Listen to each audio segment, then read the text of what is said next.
Hello and welcome to the All Out Attack podcast. Today is a very special episode, really. We've got one of the best WWE reporters in the country. Well, he is actually the best.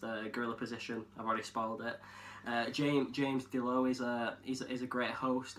He knows a lot about wrestling. Maybe not about football, but a lot about wrestling. We're really delighted to have you on the show. Oh, no worries. Thank you very much for having me. I apologise, I don't know anything about football really, but when it comes to wrestling, I'm probably your man. Yeah, definitely for wrestling. So obviously this week we've had quite a few wrestling events, haven't we? We've had with the Royal Rumble. It's quite a big deal, isn't it?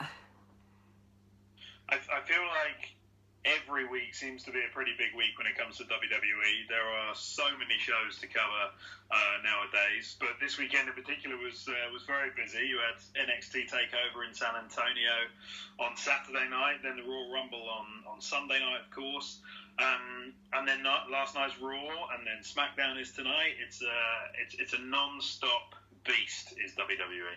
Yeah, there's so many shows, so many productions. Obviously, the Royal Rumble, that's one event every year that most fans literally will die to watch.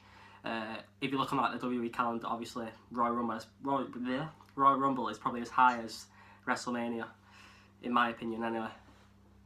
It's up there. Yeah, it's definitely grown in popularity over the last 30 years now. It's one of their tentpole titles. I mean, many people call it one of the most exciting pay-per-views of the year. I think it's kind of commonly known as either the second or the third biggest show of the year behind WrestleMania, the other one being SummerSlam, obviously. But yeah, I'm with you. Royal Rumble is so exciting. I feel like the anticipation levels are so high going into Royal Rumble this year in particular, because they were going back to a stadium for the first time in 20 years. And yeah, I think there's a lot of excitement around Royal Rumble, particularly the Royal Rumble match, which I know disappointed a lot of people this year, but you know, it got people talking and it got people debating, and I guess that's the main thing. Yeah, Royal Rumble, you're always going to get mixed opinions, especially with WWE fans, because you can never make everyone happy. A clear example, Roman Reigns. I quite like the guy. I don't know what you think, but obviously he's one of the biggest talking points. While we're on the subject of Roman Reigns, he lost to Kevin Owens in the Universal title match thanks to Braun Strowman's little distraction. What do you think about that? I mean, I'm in no way whatsoever a Roman Reigns hater. I think he's superb. I think he's in the position he's in because he's that good. I think he can have great matches with a lot of the other talents. I think he's obviously got an incredible look. People love him. The girls love him. The families love him. I can understand completely why the company are pushing him to the moon.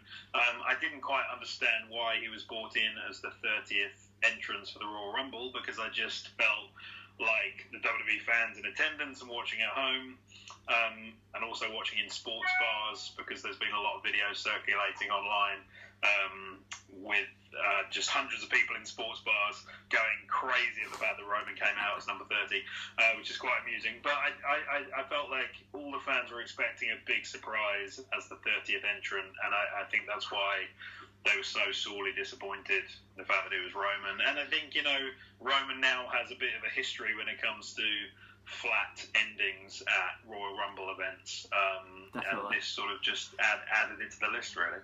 Yeah, it was a very strange ending from my point of view. I thought Samoa Joe, he'd be the last entrant, but as we know, if you haven't watched Raw, I apologise, but it's actually your fault for not watching it. Samoa Joe actually did make an appearance, so that is that. So we've mentioned the Royal Rumble briefly. Let's just talk about the matches itself. Obviously, every title was on the line, pretty much bar the United States title and the Intercontinental. First of all, Gallows and Anderson, new tag team champions.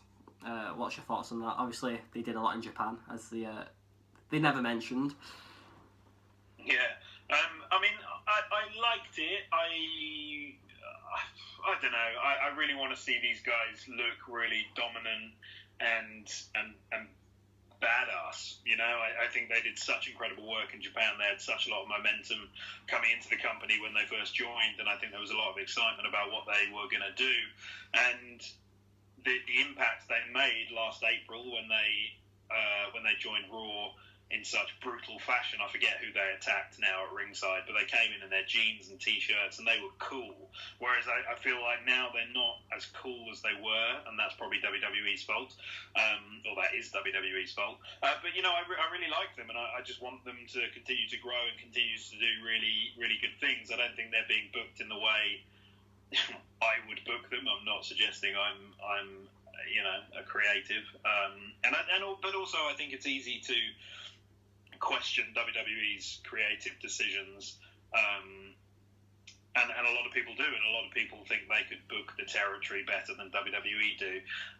But that said, I think they're great. I wasn't a massive fan of how they won the match. Yes, I understand they're heels, and they stole a victory, but I would much prefer seeing them be mean and moody and nasty and just beat people up in quite a vicious fashion, because I think that's what they should be portrayed as. Their characters should be tough nuts, and I feel like there's a bit of that, there's a sprinkling of that every so often, but to me it was just a bit of a cheap victory, and I feel like the moment could have been a lot bigger for the club, and the fact that it was on the kickoff show probably didn't help either. Yeah, I thought that was quite a bad move from WWE to have it on the kickoff show, because obviously it is a big match. You got probably the most decorated tag team. But then sorry to interrupt, the other way to look at it from a business point of view is WWE maybe do perceive it as a really big match. So if you put it on the kickoff show, then potentially more people will be watching, because not everyone will, buy the pay-per-view. It's a way of saying, hey, please tune in, please get the network, please tune in for Royal Rumble. Maybe that formula doesn't work as well now, because the network's a very different, beast than the old pay-per-view formula. But, I think there's not so much of a difference now between the kickoff show and the main pay-per-view. So, I don't know if it was bad business. I think fans can often see it as a downgrade, if certain talents are on the kickoff show, but it could have been a smart business decision. Yeah, that's a very good point you've raised. I didn't actually look at it on that point of view. Obviously, as well, if you got a match like that on the kickoff show, they're probably thinking, oh, if a match like that is on it, the rest of the show is going to be good. Which it arguably was alright. I weren't as impressed as I thought I would be, but it is what it is. Obviously, you got the queen of the pay-per-views at it again, Charlotte. I know you've worked closely with Charlotte recently in the making of your C4 documentary, which we'll talk about later on. What did you think of her victory against Bayley? I really like this match. We did a pay-per-view reaction special of our podcast Gorilla Position that came out yesterday, and it's nice doing those sort of immediate reaction shows, because it doesn't give you any time to stop and think, really. You just say how you felt immediately after watching the pay-per-view. And so for anyone who heard that show or might want to listen to that show, you'll hear my thoughts on Charlotte and Bayley, which is I thought it was a really good match. It was a match that was the opening of the pay-per-view. A lot of people, again, saw these talents being downgraded to the opening match, but I don't see that at all. I think it's a lot of pressure and a lot of responsibility for those two girls to go out and open the show, such a big show in such a big stadium, and set the pace and set the tone for the pay-per-view. It's not an easy thing to do, but I think they did it really well. The fans were really into it. It wasn't a classic match by any stretch, but it was enjoyable, and I was very pleased to see Charlotte retain the title. As much as I love Bayley, I want Bayley to go on this long journey of trying to reach the top of the mountain. So I think it would have been too soon for her to win.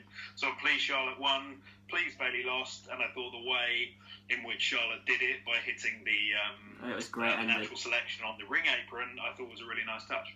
That was a great idea to end the match, because obviously it was incredible. Obviously, there was a few other matches. The Cruiserweight division, Neville is a British national like us two. How mint is a new character of Neville? I mean, he's like a completely different talent now. He's always had the ability, but now him as a heel is incredible, in my opinion. Well, I love Neville. I've always loved Neville. I know Neville quite. I mean, not quite well, but I've spent a lot of time with him over the last few years as we've done certain bits of content for lots of media outlets here in the UK. A couple of years ago, I remember I spent the day with him and his mum, and we filmed in his mum's house. Oh, wow. We were doing a piece for MTV where we sort of was just getting to know the hometown hero, and he's just the nicest guy, just so passionate about the business, has obviously worked so hard for so many years on the independent circuit, traveling around the world, honing his craft, and so I was so pleased that he was getting some recognition in WWE. And I thought his run in NXT was great, and I thought what he was doing in WWE was really good in terms of his in-ring abilities, obviously, and he was wowing the crowds, but his character just wasn't getting over. It wasn't progressing. There was no evolution there, and the fans just quite quickly lost interest. So I was very pleased that he had this hiatus and then came back with a new attitude, and this adjustment to his character. And I think Evil Neville works so well because you can clearly see when you're watching him on screen that he's enjoying portraying a bad guy. It looks like he's having fun. It looks like he's more into it. The fact that he's got this, this nickname, King of the Cruiserweights now, and he's taken that to a whole new level. I just think it's the best possible thing they could have done with Neville, and I'm over the moon for him. It's a great booking from WWE. I think as well it's very important how they changed his finisher. Got the Rings of Saturn now. I believe it's called that anyway. Obviously you have the Red Arrow, and fans used to always cheer it no matter what. But now with a submission finisher, it'll actually help build him up as a heel even more, I think. Yeah, completely. I think once characters make that adjustment from from face to heel, rather, they have to adjust how they work in the ring. They have to have the nuances of a bad guy, and they don't want to be doing things that will effectively make the crowd cheer him or her. So I think changing the finisher was a very smart move and a much needed move when making that character transition. Yeah, fair play to WWE. Obviously, the biggest match other than Rumble was Cena versus AJ. I mean, these two, 5-star matches every time. Incredible. Two of the best all-time greats, in my opinion. They'll both be in the Hall of Fame at some point. I was a little bit disappointed from my point of view that AJ lost. I'm a big AJ fan. I thought he deserved the chance to defend a title at WrestleMania, but Cena again, he deserved to break Ric Flair's record. Are you happy that he broke his record then, or did you think they should have waited for WrestleMania? No, I mean, I get a sneaky feeling, and I might be completely way off, but I have a sneaky feeling Cena at WrestleMania will work with an up-and-comer. And when I say an up-and-comer, I mean someone very established in the business, but just relatively new to WWE. I think, and I would love to see it, I think Cena could work with someone like Shinsuke Nakamura. Oh, that'd be amazing. Which I think would be amazing, because I don't think Cena needs to be in the world title picture at WrestleMania. I think putting the title on him now was a smart business move, because it puts the spotlight on him as we build up to WrestleMania, and as the road to WrestleMania begins, as they say. And I think having a genuine mainstream celebrity like Cena in that position is good for business, because he is, when it comes to sort of mainstream mass appeal, he is only behind The Rock right now, really. I know obviously people like Hulk Hogan are longer standing celebs in the wider world, but he's sort of not in the picture in any way, shape or form at the moment. So having Cena hold the belt, I think, is really good. It will be a really good ratings booster for SmackDown, perhaps, over the next few weeks. I have a feeling he might lose it relatively quickly, but I think it's just nice that WWE have given him that accolade, and I thought it made sense. I thought him and AJ had an incredible match. I really loved it. As you say, it was a 5-star match, a clinic of a wrestling match, and I'm not annoyed that AJ lost, because the company have high hopes for him in terms of what he goes on and progresses to do. I think AJ can't win every match, and he's beat Cena already, and Cena just got his win back at the Royal Rumble. So yeah, it didn't bother me at all. Yeah, obviously, it's now going to be very exciting to see if Cena actually keeps the title ahead of WrestleMania. Elimination Chamber, that's coming up on the 13th of February or the 12th, one of the two. Obviously, now it'll be interesting to see if Nakamura does go to SmackDown. He lost the NXT title on Saturday to Bobby Roode, which was quite glorious. Had to do that. I apologise. So it'd be very exciting to see at Elimination Chamber will he go into WrestleMania as champion. You never know. Royal Rumble match, the main match on the card. It kind of felt like I got in a time machine really and went back about 10 years with Orton winning and Cena winning a title. But Randy Orton is a legend of the company, so I was quite happy with it. I don't know what you think. Was you happy with the result? I mean, on the night, I was quite deflated. I think the whole Royal Rumble match felt a little bit flat. Not only did we not get any surprise entrances, which isn't the be-all, end-all, but it's something that they've made a bit of a tradition of over the last 10 years. There were no sort of throwbacks or comedy moments when it came to surprise entrance. So that was a bit of a disappointment. And then I thought it was also